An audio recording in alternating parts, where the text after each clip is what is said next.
Muy buenas para todos, días, tardes o noches.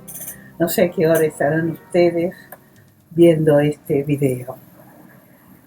Quería comenzar agradeciendo muchísimo tanto a Lilian como a Daniel por esta invitación que me ha hecho para participar a este nuevo seminario internacional de mediación.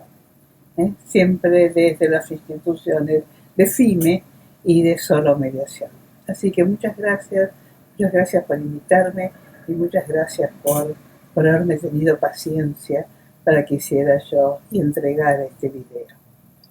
Pero bueno, hemos pensado mucho acerca de qué es lo que podía hablar y chateándolo, sobre todo con Daniel, y teniendo en cuenta esta base que era cómo había repercutido en nuestras vidas estos 2 años de pandemia, en nuestras vidas y en nuestra profesión, yo les explicaba que desde hace años ya casi me dedico casi íntegramente a la formación de mediadores en los distintos niveles, o sea, ya sea inicial, ya sea en maestrías, en diplomados, en maestrías y también ahora en el doctorado de mediadores de México.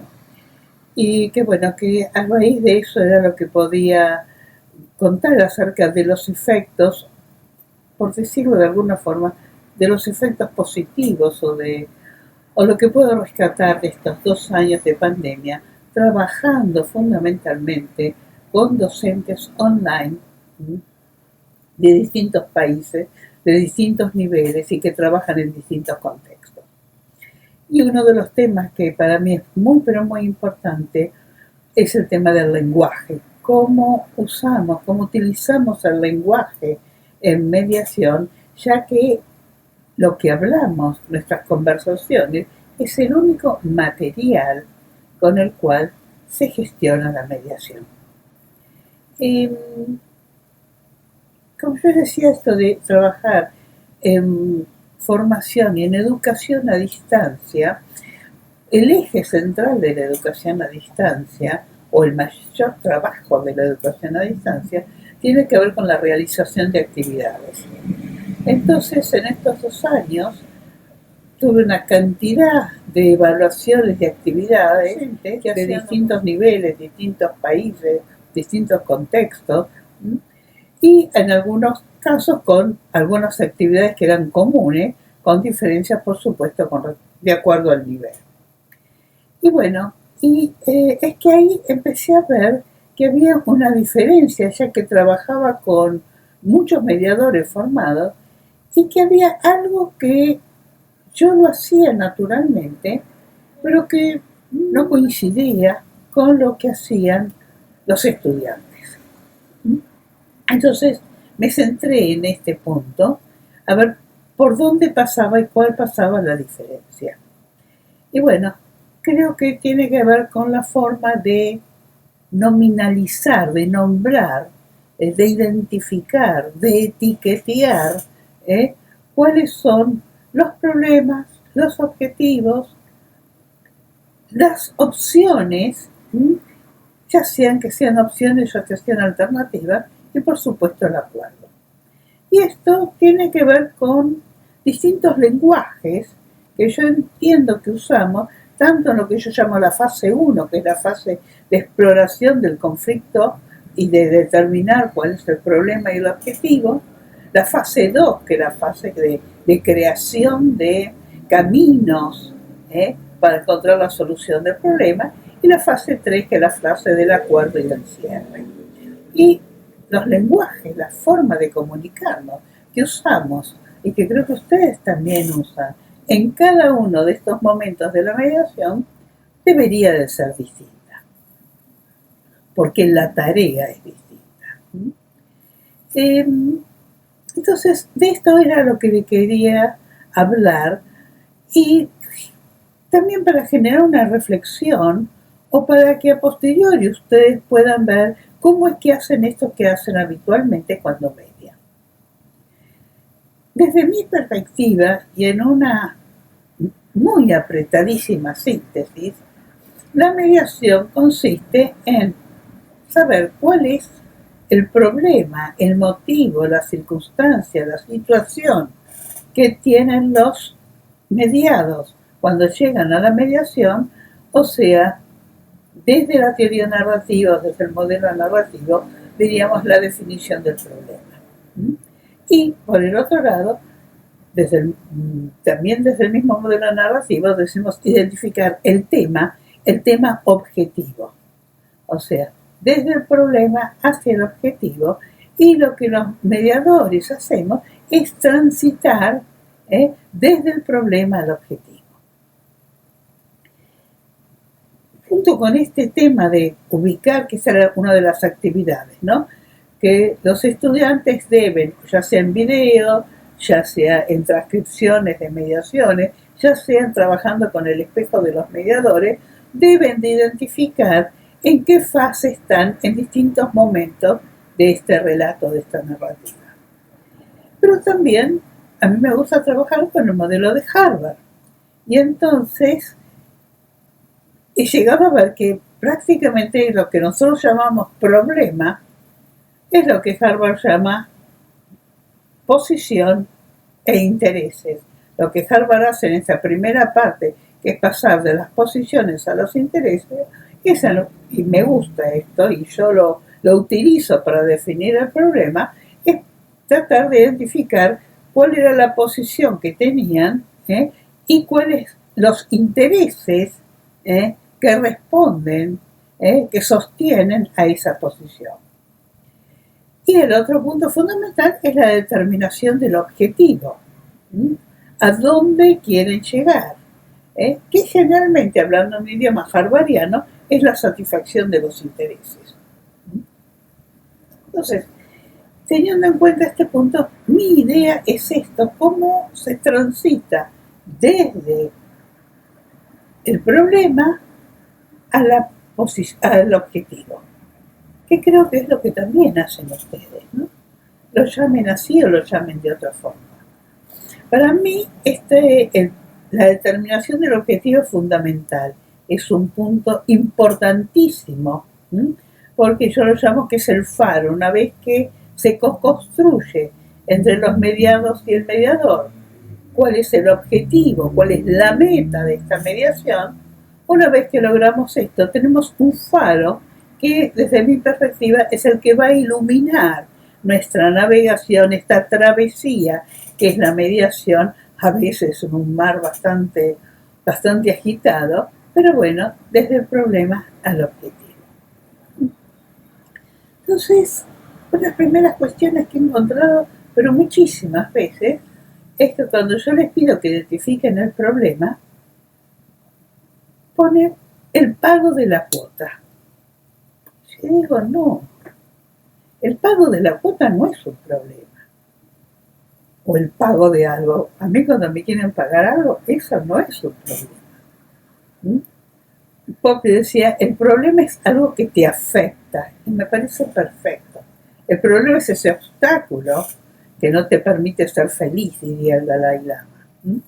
Entonces, este problema es algo negativo, es un obstáculo, es algo contra lo cual uno debería, codo a codo, dice Uri, codo a codo con el otro, luchar para solucionar este problema, para terminar con este obstáculo que nos impide desarrollar. Entonces, primera cuestión: cuando ustedes escriben en el papelógrafo, como lo hace Daniel Bustelo, o en un Maimón, como lo hace Gemma va haciendo un mapa mental mientras que se transcurre la mediación, propone hacer un mapa mental, y cuando termina la mediación se lo lleva en este mapa mental, donde claramente se puede establecer cuál es el problema, cuáles son los objetivos u otros temas que quieran. Pero bueno, ¿cómo hacemos para que tengamos un acuerdo bien claro, nada ambiguo, acerca de cuál es el o los problemas que tienen las personas que vienen a mediación y cuál es el o los objetivos que queremos lograr? Entonces, desde mi perspectiva, es muy importante que el problema sea nominalizado en forma negativa. Y este no es un invento mío, ¿eh? Esto es una maravilla que generó Michael White, el de medios narrativos y funciones terapéuticas, medios narrativos para fines terapéuticos, un libro famoso de White del año 81-82, o sea, un libro que ahora tiene 40 años, donde estableció un mecanismo que es también tomado por Monk, por Gerald Monk en Narrative Mediation, que determina en esta técnica que ellos utilizan, que es la externalización, una técnica maravillosa, que más allá de ser una técnica narrativa, permite que podamos hacer esto que nos manda Harvard como número 1, como paso número 1, separe a las personas del problema. Este es el mandato 1 de Sí de Acuerdo, también de los años 80, pero Harvard no nos dice cómo hacerlo. Y en esto, la teoría de la externalización y la técnica de la externalización ayudan a que se pueda separar a las personas del problema. Pero no vengo a hablar de esto, ¿no? Sino, tomando este pedacito de Michael White dice la nominalización negativa del problema. Entonces, desde ahí, para mí siempre ha sido central que el problema es algo malo, o sea que es algo molesto, algo que nos perjudica, es un obstáculo, y por lo tanto tenemos que nombrarlo como si fuera un obstáculo, algo malo, algo negativo, y al ponerlo en el papelógrafo, que a las personas les quede claro que esto es un obstáculo al levantar, a vencer o como quieran decirlo. Entonces, primera pregunta. Cuando ustedes nominalizan o le ponen nombre al problema que traen las personas a mediación, en esta parte que es la redefinición del problema, ¿no? A partir de técnicas, parafraseo, resumen, replanteo, etc. Cuando se llega a esta redefinición del problema, ¿tiene un contenido negativo? Y esto lo dejo planteado para que ustedes lo piensen para ustedes. Segundo punto, más importante todavía. Definición del objetivo. Desde que surgieron los nuevos paradigmas de la ciencia y que conocimos la teoría cibernética, ya todos sabemos que el establecimiento de la meta es un punto fundamental. Y entonces uno tiene que ayudar a que en el proceso de mediación, en esta primera fase, se establezca la meta a la cual ellos quieren llegar en esta mediación. Uno de los errores que he visto, así como en el primero era que había una nominalización positiva del problema, una de las equivocaciones permanentes es que ponían como meta una de las alternativas. Entonces, por ejemplo, la meta es que me pague la suma de $200. Y en realidad esta era la posición de una de las partes que vino. Yo vengo acá para que me aumente de $100 a $200 lo que me está pagando. Y entonces, chao Harvard. El gran descubrimiento de Harvard, la maravilla de Harvard, decir, pase de las posiciones a los intereses, no negocie por las posiciones, busque cuáles son los intereses para lograr la satisfacción de los intereses. Chao, se fue, lo tiramos por la borda. Porque si ponemos la alternativa que dijo una de las personas, ya nos quedamos como en un caminito, este es el único camino. Para ir del objetivo, del problema al objetivo, tenemos este único camino. Y en realidad lo que nosotros queremos, y esto es un aporte genial de Harvard, es que para la satisfacción de este objetivo hay múltiples caminos, infinitos caminos, o por lo menos un número finito, pero no un único camino, que aparte generalmente es una alternativa, o sea que satisface solo el interés de una de las partes. Y cuando ponemos como objetivo la alternativa que satisface a, hemos perdido la neutralidad, porque estamos ayudando a que esto sea lo que ellos quieren, nada más, lo que ella quiere, nada más. Entonces, me parece que es muy importante cuando se establece el objetivo de la mediación, cuando establecemos, se negocia esto, ¿qué es lo que esperás lograr de la mediación? Pregunta fundamental, porque las personas muchísimas veces, yo diría la gran mayoría de las veces, no saben qué es lo que quieren lograr.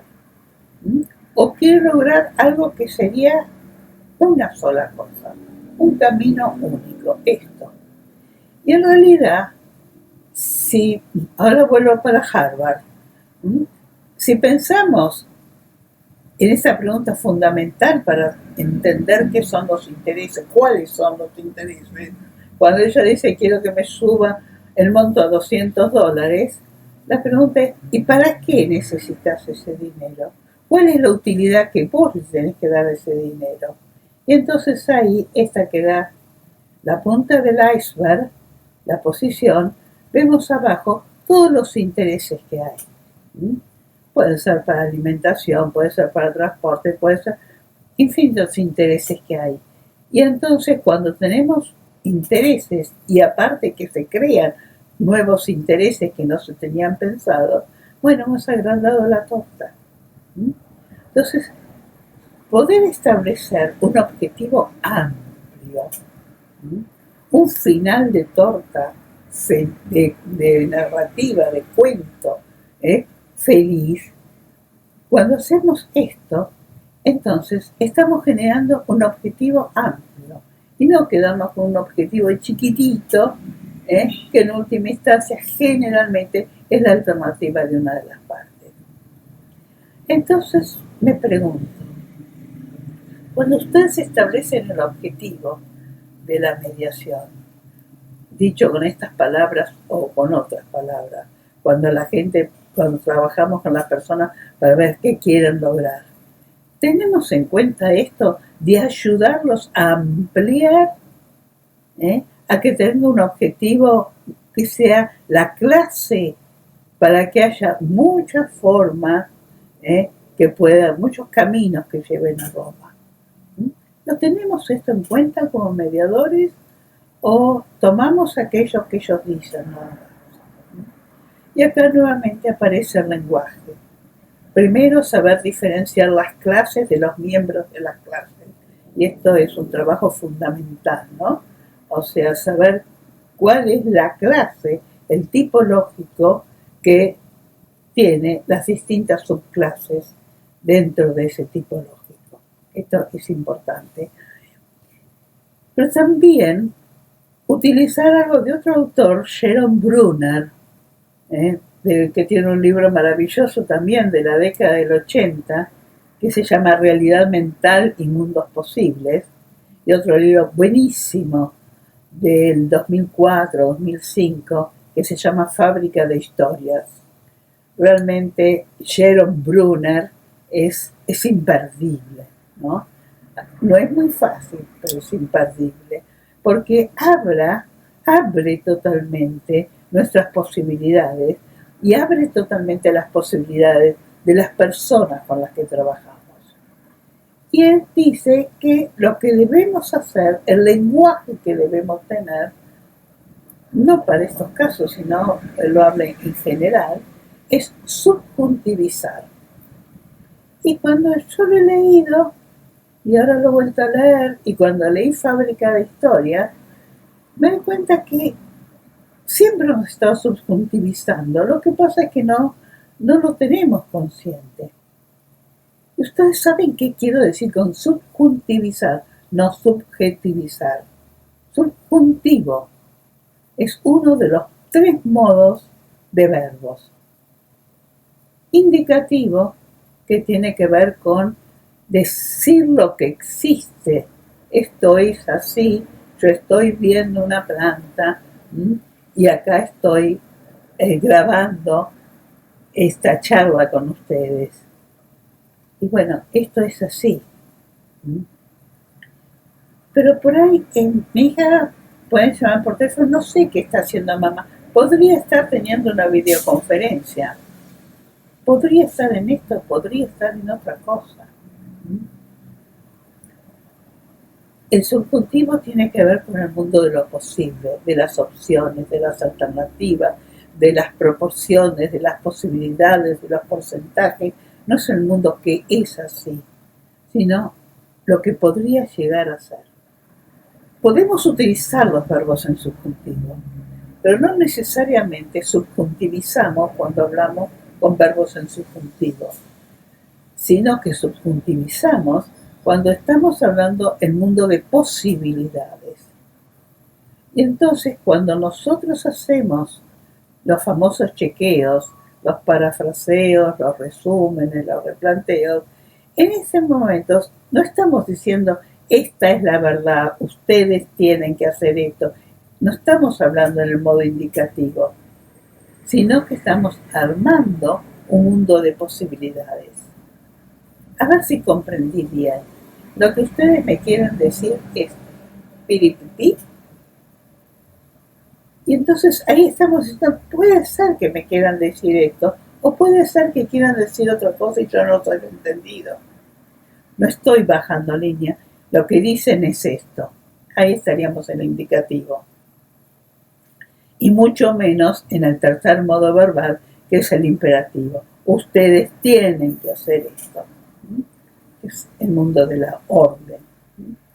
Entonces, cuando hacemos nuestras síntesis, cuando estamos tratando de identificar problemas y objetivos mediables, porque muchísimas veces las personas traen a mediación problemas a veces muy, muy serios, pero que no son mediables. No podemos encontrar una solución ahí.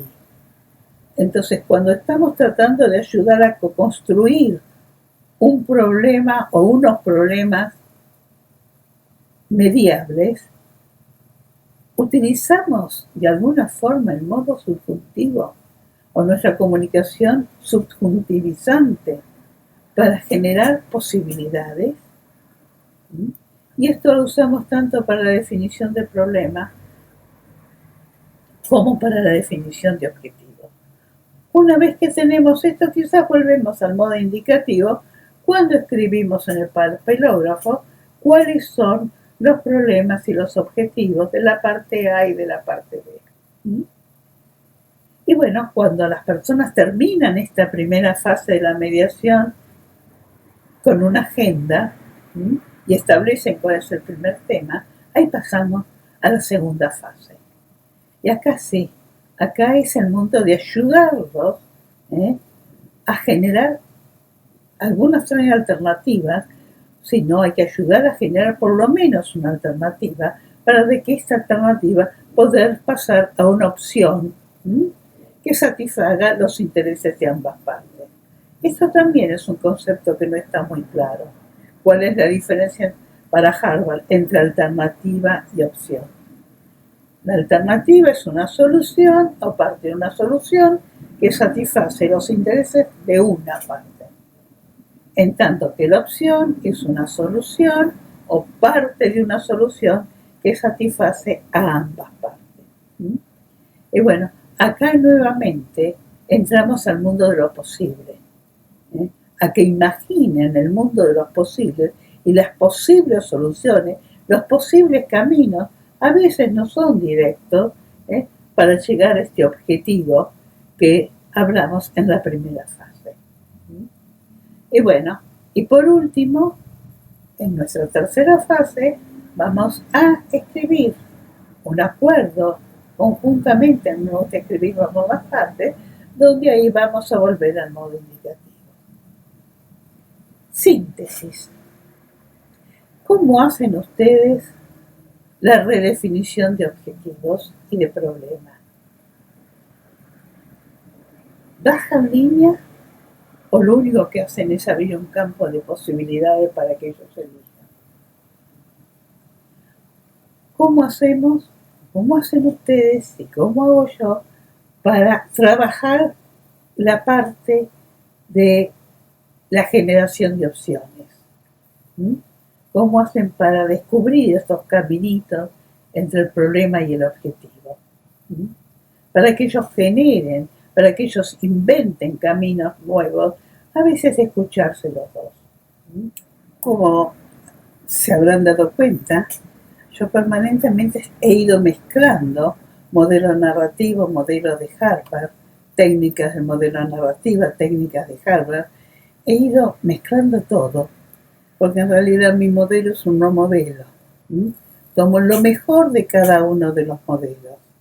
También, y no ha sido este el caso, pero cuando trabajo y también cuando enseño, tomo cuestiones del modelo transformativo de Buchy-Folger. Y también, y me gusta mucho, todos los aportes que ha hecho el modelo mexicano del Instituto de Mediación de México en relación a las habilidades sociocognitivas. Todo lo que sea bueno para la conducción de la mediación, lo tomo. Y me parece que esto es útil. Por supuesto que tengo muy claro qué es lo que estoy haciendo y cuáles son los alcances y los límites que tiene cada uno de los modelos. Pero sí, lo mezclo todo. Bueno, sí. Y por último, ¿qué lenguaje utilizan al escribir el acuerdo? Me encantaría que esto les haya servido para que puedan reflexionar de cómo hacen lo que hacen, que muchos llevan muchísimos años mediando y seguro que lo hacen fantástico. Pero bueno, tenemos que pensar cuáles son las palabras que usamos, porque como decía Humberto Maturana, las palabras traen un mundo a la mano. Y entonces no es lo mismo cualquier palabra que utilicemos. Tenemos que ser muy respetuosos, muy cuidadosos con el lenguaje que usamos, porque es con lo único que trabajamos los mediadores, con la comunicación digital y también, por supuesto, con la comunicación analógica. Pero eso, la comunicación analógica no verbal, será para el próximo seminario. Gracias. Los invito a que continuemos esta charla, pero ahora vía chat. Ahora les voy a dejar mi dirección de email para que me cuenten cómo hacen lo que hacen y para que yo pueda aprender de ustedes.